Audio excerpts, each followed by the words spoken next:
जय हिंद बच्चों।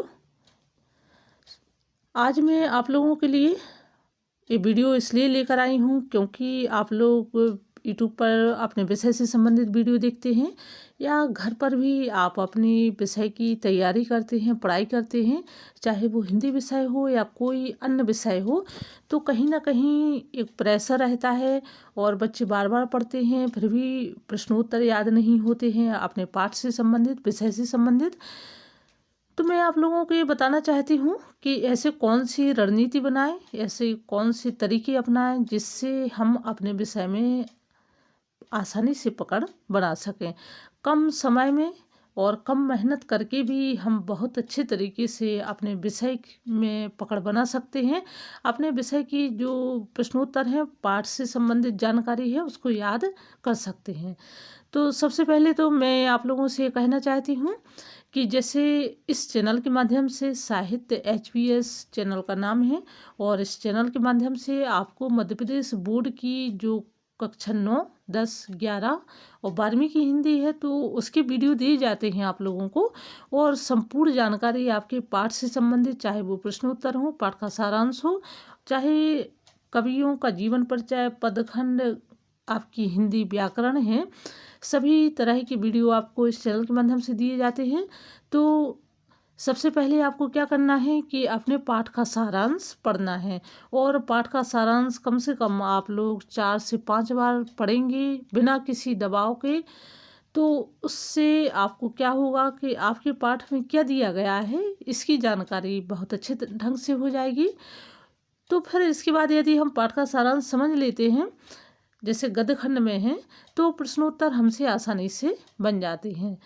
दूसरे नंबर पर जैसे कवियों के जीवन परिचय है, तो जीवन परिचय में सबसे पहले आप लोगों को कवि का जन्म, कुछ बिल्कुल बेसिक सी महत्वपूर्ण जानकारी मैं आप लोगों को बता रही हूँ।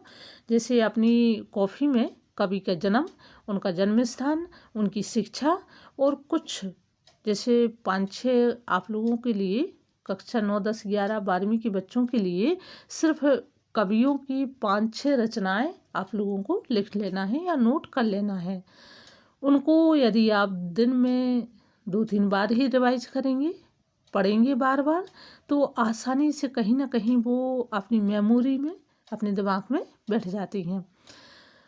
पढ़ाई में जब भी पढ़ने बैठे आप लोग तो प्रेशर बिल्कुल भी न लें।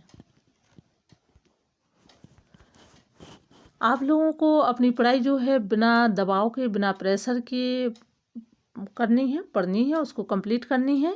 उदाहरण के लिए जैसे जब भी हम सभी लोग पूजा पाठ करते हैं तो पूजा से संबंधित जैसे कोई हमने पाठ पढ़ा या कोई चालीसा पढ़ा या कोई मंत्र जाप किया, तो कभी हम इस सोचकर नहीं मंत्र या चालीसा पढ़ते हैं या कोई धार्मिक ग्रंथ पढ़ते हैं कि इसको हम याद कर रहे हैं। कभी भी हम उसको याद के तौर पर कभी भी नहीं हम पढ़ते हैं। बस भगवान के सामने जाते हैं और उनको पढ़ लेते हैं, कहीं ना कहीं उनका उच्चारण कर लेते हैं और ऐसे ऐसे करते करते आप लोग खुद इस चीज़ को रियलाइज करेंगे, अनुभव करेंगे कि कहीं ना कहीं वो 1 हफ्ते में हमें वो मंत्र, वो चालीसा जो भी हम पढ़ते हैं धार्मिक ग्रंथों से संबंधित, वो हमें याद हो जाता है।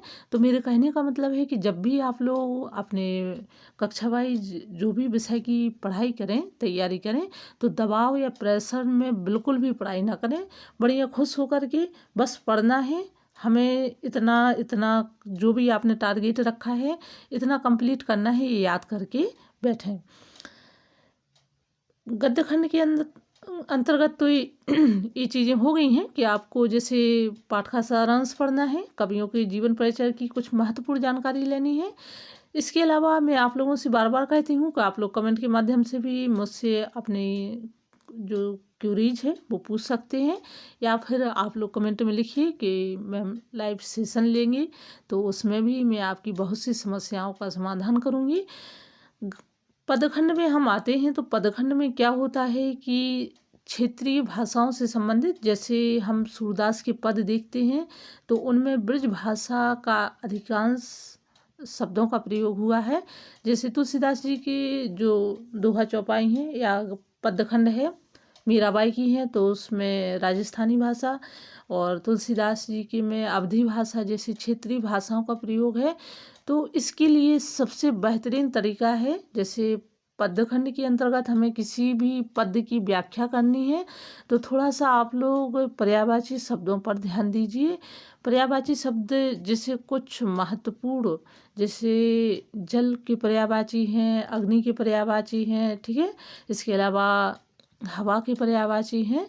तो कुछ महत्वपूर्ण पर्यायवाची शब्द हैं उनको पढ़ना है, जिससे क्या होगा कि आप लोगों को जो पदखंड है उसकी व्याख्या करने में सुविधा होगी, और कहीं ना कहीं आप लोगों की शब्द शक्ति भी बढ़ेगी। मतलब शब्दों की जो क्षमता है आपको अधिक से अधिक बढ़ाना है, तो थोड़ा इस पर भी ध्यान दीजिएगा। इसके अलावा जो कुछ महत्वपूर्ण प्रश्नोत्तर हैं मैंने वीडियो में दिए हैं, जो जितने भी आपके कक्षा वाइज वीडियो हैं तो वीडियो मैं दे रही हूँ आपको परमानेंट। कुछ बीच बीच में ऐसा काम आ जाता है जिसकी वजह से मैं वीडियो नहीं बना पाती हूँ। तो कक्षा वाइज आपकी वीडियो हैं तो वीडियो में कुछ महत्वपूर्ण प्रश्नोत्तर भी मैंने बताए हैं कि आपके पाठ से संबंधित कौन से प्रश्नोत्तर हैं जो महत्वपूर्ण हैं या परीक्षा उपयोगी हैं। तो आप उनको वीडियो में देख सकते हैं और कमेंट भी लिख सकते हैं। जो कुछ भी बेहतर होगा आपकी पढ़ाई से संबंधित, याद करने से संबंधित, तो मैं आप लोगों को ज़रूर बताऊंगी। इसके अलावा एक बात और मैं कहना चाहती हूँ, जैसे जब भी हम कोई भी पाठ पढ़ते हैं, कोई भी टॉपिक को लेते हैं, चाहे वो हिंदी हो या कोई अन्य विषय हो, तो जिसको हम पढ़ते हैं तो आप लोग थोड़ा उसको ध्यान से एकाग्रचित होकर पढ़िए, और उसका जो बेसिक सार है क्या निकल के आ रहा है, और उसको अपने आसपास की वस्तुओं से, अपने आसपास की चीज़ों से जोड़ कर के देखिए, तो कहीं ना कहीं आपको ज़्यादा अच्छे ढंग से वो कंठस्थ होगा, याद हो जाएगा। और कुछ चीज़ें ऐसी होती हैं कि हम जब भी, जैसे उदाहरण के लिए हमने कवि का जीवन परिचय पढ़ा, अब यदि हमें उनकी सन याद नहीं हो रही है तो कहीं ना कहीं उस सन को हमें अपने आसपास की चीज़ों से जोड़ना है। अपने आसपास घर परिवार के जो भी सदस्य हैं उनकी आयु यदि किसी की आपको याद हो तो उनसे जोड़ करके भी आप लोग, थोड़ा सा 19-20 हो जाता है लेकिन वो चीज़ें आपको बेहतर ढंग से याद हो जाएंगी, और इस तरह से आप लोग अपनी पढ़ाई को और अच्छे से, कम समय में, कम मेहनत में ज़्यादा बेहतर कर सकते हैं, और परीक्षा में भी अपना जो रिजल्ट है, परिणाम है, वो बेस्ट ला सकते हैं। तो आई होप कि वीडियो आपको अच्छा लगा होगा, और आगे आप लोगों को आपके पाठ से संबंधित, विषय से संबंधित जानकारी दी जाएगी। तब तक के लिए धन्यवाद।